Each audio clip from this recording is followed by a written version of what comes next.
चलिए, तो अब हम लोग क्वेश्चन में आ जाते हैं, प्रैक्टिकल क्वेश्चन वाले पार्ट में। तो ये रहा अपने पास प्रैक्टिकल क्वेश्चन।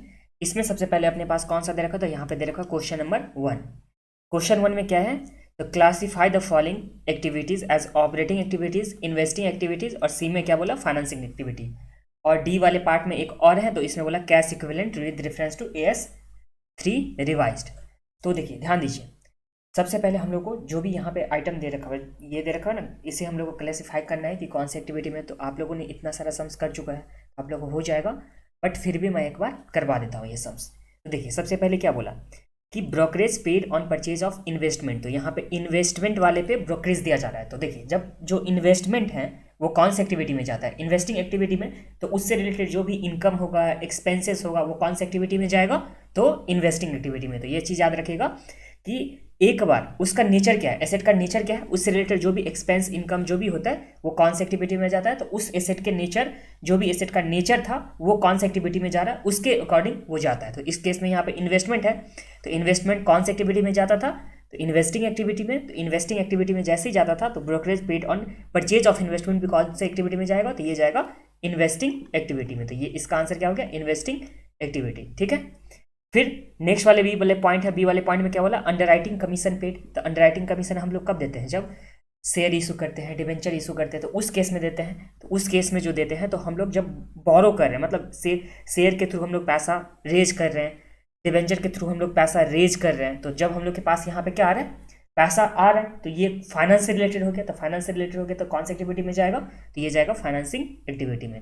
ये समझने में तो कोई दिक्कत नहीं है। देखिए शेयर पे, डिबेंचर पे, तो शेयर डिबेंचर किस में जाता है, कौन सी एक्टिविटी का पार्ट होता है, तो फाइनेंसिंग एक्टिविटी। तो उससे रिलेटेड जो भी एक्सपेंसेस भी होगा वो कौन सी एक्टिविटी में जाएगा, तो जाएगा फाइनेंसिंग एक्टिविटी में।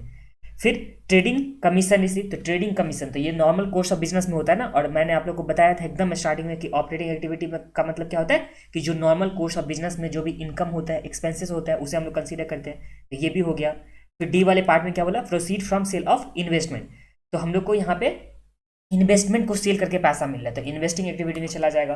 परचेज ऑफ गुडविल, तो हम लोग फिक्स, मतलब जो भी हम लोग के पास इंटेंजिबल एसेट है उसका परचेज कर रहे हैं, तो ये भी कौन सी एक्टिविटी में जाएगा, तो ये जाएगा इन्वेस्टिंग एक्टिविटी में।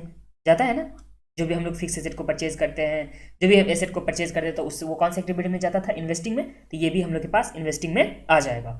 फिर हम लोग के पास है रिडेम्पशन ऑफ प्रेफरेंस शेयर। तो प्रेफरेंस शेयर को रिडीम कर रहे हैं, तो ये फाइनेंस वाला रिलेटेड है ना, तो फाइनेंसिंग एक्टिविटी में चला जाएगा। फिर है rent received from property held as investment. तो यहाँ पे इन्वेस्टमेंट के लिए जो मेरे पास प्रॉपर्टी है उससे रिलेटेड इनकम है, तो ये कौन सी एक्टिविटी में जाएगा, तो इन्वेस्टिंग एक्टिविटी में। तो ये भी हो गया आप लोगों का। फिर एच नंबर पे क्या बोला कि interest paid on long term borrowing. तो लॉन्ग टर्म बोरिंग पे हम लोग जब इंटरेस्ट पे करते हैं, लॉन्ग टर्म बोरिंग जो है, मतलब हम लोग पैसा रेज किए थे लॉन्ग टर्म बोरिंग, उसके बदले हम लोग उसको इंटरेस्ट देना पड़ रहा है, तो वो तो इससे रिलेटेड एक्सपेंस हो गया ना। तो ये फाइनेंसिंग एक्टिविटी में चला जाएगा, क्योंकि फाइनेंसिंग में हम लोग बोरो वाला जो भी केस होता था उसे फाइनेंसिंग एक्टिविटी में देखते थे, और उससे रिलेटेड यहाँ पे एक्सपेंस है, तो वो भी कौन सी एक्टिविटी में जाएगा, तो फाइनेंसिंग एक्टिविटीज़ में चला जाएगा। फिर मार्केटेबल सिक्योरिटीज़ है, having risk of change in value. तो जैसे ही चेंज इन वैल्यू, देखिए मार्केटेबल सिक्योरिटी रहता जिसका मतलब विद इन 3 मंथ्स, मतलब जो हम लोग के पास विद इन 90 डेज में अगर सेल होकर के उसका पैसा हम लोग के पास आ जाता, तब हम लोग इसे क्या कंसीडर करते हैं, कैश एंड कैश इक्विवेलेंट।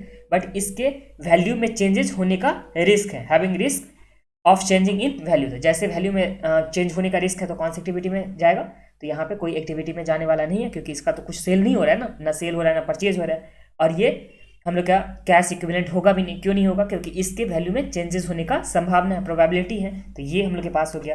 तो ये कौन किसी भी एक्टिविटी में नहीं जाएगा, तो यहाँ पे लिख देंगे हम लोग not cash and cash equivalents, इस तरह से लिख दीजिएगा। फिर यहाँ पे रिफंड और इनकम टैक्स रिसिप्ट। तो देखिए इनकम टैक्स हम लोग कौन सी एक्टिविटी में डालते हैं, ऑपरेटिंग एक्टिविटी में, तो इससे जो रिफंड भी आएगा वो कौन सी एक्टिविटी में चला जाएगा, तो ये जाएगा ऑपरेटिंग एक्टिविटी में। और इसी के साथ हम लोग के पास क्वेश्चन नंबर 1 कंप्लीट हो गया। अगर आंसर आप लोग देखना चाहोगे तो चलिए दिखा देता हूँ आप लोगों को। तो ये आंसर में आ जाइए।